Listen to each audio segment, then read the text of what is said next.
బ్రహ్మం సరిగ్గా కూర్చో, సరిగ్గా కూర్చో.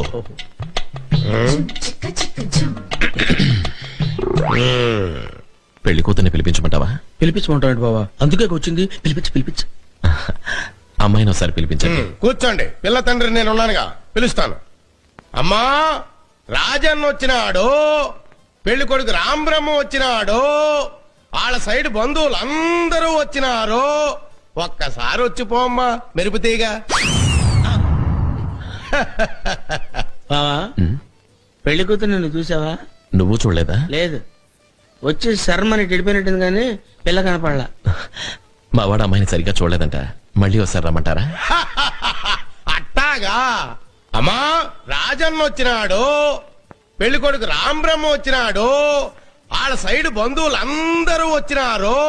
ఒక్కసారి వచ్చిపోమ్మా మెరుపుతీగా. లేబా వెళ్ళిపోదాం. తప్పురా. తప్పేంటండి?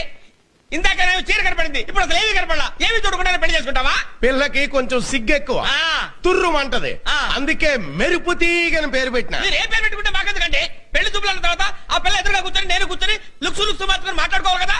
అసలు మేము పెళ్లి చూపులకు వచ్చామా, మొదమెట్ల పరుగు పద్ధతి చుట్టానికి వచ్చామా? రై బ్రహ్మం, అరవకు. ఒకసారి అమ్మాయిని నిదానంగా రమ్మనండి. దాన్నేం భాగ్యం. అట్టాగే. అమ్మా మెరుపుతీగ, రాజన్న వచ్చినాడు, పెళ్లి కొడుకు రాంబ్రహ్మ వచ్చినాడు, వాళ్ళ సైడ్ బంధువులు రాంబ్రహ్మ వచ్చినాడు, పెళ్లి కొడుకు చచ్చినాడు, బంధువులంతా చచ్చినారు అని ఓ దీర్ఘాలు తీసి ప్రాణాలు తోడేస్తున్నావు కదా. ఆ పెళ్లి కూతుని ఒకసారి చూపించావు. అమ్మాయిని కాస్త కాఫీ తీసుకురమ్మని చెప్పండి. అట్టాగా. అట్టాగే. కాఫీ తీసుకురా అమ్మా మెరుపుతీగ. కాఫీ. నాకు అలవాట్లేదమ్మా. కాఫీ. వెల్కమ్.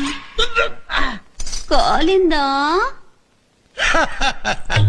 పెళ్లి కొడుకు ఇతనమ్మా, బాగా చూసుకో. ఇంతసేపు మిమ్మల్ని చూస్తున్నాను, వాణ్ణి చూస్తేనే డోకొస్తుంది.